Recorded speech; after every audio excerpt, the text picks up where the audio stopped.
The film opens with a brief fairy tale narration over images of a girl growing up, ordinary at first, then gradually surrounded by motorcades, cameras, and security details. That girl is Samantha Mackenzie, and her life has never been ordinary. Her father, John Mackenzie, is the President of the United States, and Samantha has spent her entire existence under constant surveillance, running on a tightly scheduled agenda arranged by other people. She lives in the White House as though it were a palace, but the feeling, she says, is more like a prison. The one person who has always been with her is Liz, her father's personal assistant, who serves as a companion and buffer between Samantha and the relentless machinery of presidential life. Samantha has never had real friends, not ones who chose her for herself, but she has been accepted to Redmond University, and the prospect of dormitory life fills her with genuine excitement. For the first time, she will be living alongside ordinary people, without the packed agenda, without the motorcade, without being the center of everything. Liz reminds her that even on campus, she is still the president's daughter, and every eye will be on her, especially with her father set to run for re-election the following year. The night before she leaves, Samantha sneaks to the kitchen for chocolate cake in the middle of the night. Her father joins her. He knows his daughter's late-night habits well. She asks him not to make the drive to campus into a production. She just wants to arrive like anyone else. He listens warmly and ignores her completely. The next morning, both her parents accompany her to campus with the full weight of a presidential departure. Samantha walks to her room, is told she will share it with a woman named Mia, receives her father's parting advice to take care of herself, and watches her parents leave for the next campaign stop. 4 bodyguards remain, posted in and around the dormitory. Mia arrives and is immediately dismayed to discover her new roommate is the president's daughter. She does not want to be monitored, restricted, or associated with political celebrity. She tries to request a room change on the spot. Samantha talks her out of it, appealing to Mia's stated life philosophy that she is ready for anything. How can she claim that if she backs down at the first obstacle? Mia reconsiders. She also notices the considerably upgraded room facilities that come with Samantha's presence, which helps. She invites Samantha to a party that same evening. Samantha cannot go. She has been scheduled for a formal reception with the university chancellor and the deans, an event so stiff and uneventful that she immediately regrets not having refused it. Classes begin, and Samantha's presence derails everything. Nobody can concentrate. Students stare instead of listening to the lecturer. Samantha sits at her desk feeling like an exhibit until a student named James breaks the tension by asking the professor a real question, redirecting the room's attention back to where it belongs. After class, Samantha thanks him. They talk. He is easy to be around. Relaxed, not dazzled by her, not performing anything.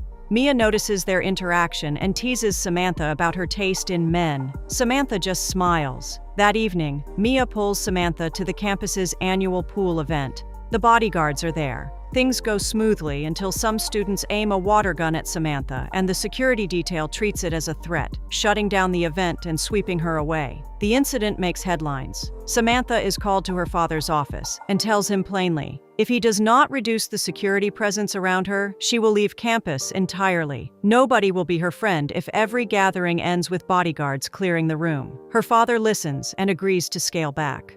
When Samantha returns to the dormitory, she immediately checks the balcony opposite her window. The guards watching from the neighboring room are gone. Walking with Mia one afternoon, Samantha encounters a student protest against her father's presidency. She keeps walking. She does not want to debate, and she does not want to cry, so she just moves through it. Mia steers her away, and they try to have a normal afternoon, which is disrupted when a tabloid runs a photograph of Samantha appearing to accidentally pull down Mia's swimsuit. Liz calls immediately to remind her that every public moment reflects on the president. Samantha calls her father to apologize. Mia thinks the whole thing is absurd. After that, journalists begin following Samantha directly, staking out the dormitory. She runs toward her room. Mia does not open the door fast enough, and Samantha ducks into the nearest available room, which turns out to be James's. And James, she now learns, is the dormitory's resident caretaker. He loans her a hoodie and a hat, and they slip out of the building together. He takes her to a quiet cafe. Samantha tries to get James to talk about himself, and he deflects gently, filling the conversation with anything but personal information. He buys popcorn at the cinema and mixes it with chocolate. Samantha objects on principle. He tells her sometimes you have to break a rule to find something new. She tastes it and admits it is good. They see a film, move through the city with no schedule and no agenda, and eventually return to the dormitory safely. For Samantha, it is the happiest day she can remember in years. She walks back to her room, still asking him questions. His favorite game, his favorite food. He answers just enough to keep her curious. Days later, Samantha wants to ask James to a campus bonfire. Mia helps her write the invitation on a whiteboard outside his door.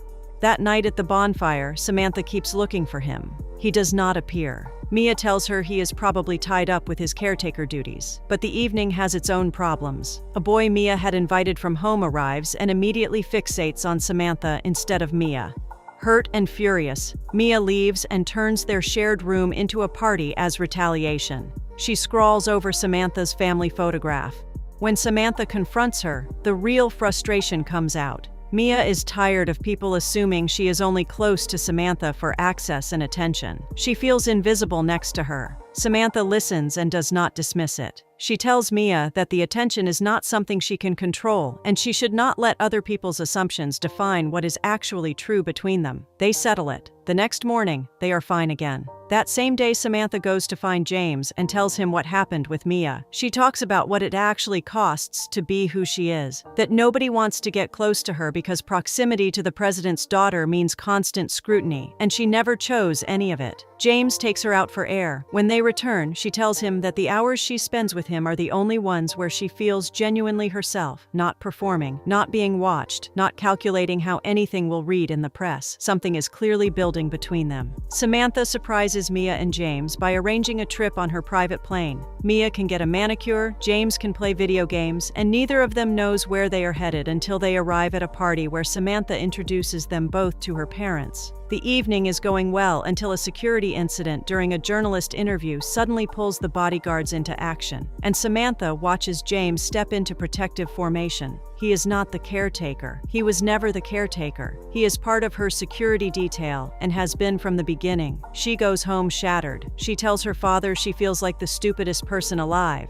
She asks why. He says he was trying to keep her safe in a way she would not resist. She is furious, but she also understands it, and she tells him not to dismiss James from his position. Whatever was done to her, James should not lose his job over it. The next morning, James is no longer pretending to be a student or a caretaker. Samantha barely looks at him. She starts testing him, takes up with another person, changes how she dresses, and presents herself entirely. One evening, she drinks too much at a bar, and James carries her back to the dormitory. He sits with her for a moment, and she tells him this is what she becomes without him nearby, which is not exactly who she is either. She asks him to say plainly what he feels. He tells her they cannot be together, not because of his job, because her father would never allow it. But if he could choose, without the job and without the barriers, he would follow her anywhere, not because he was assigned to, because he would want to.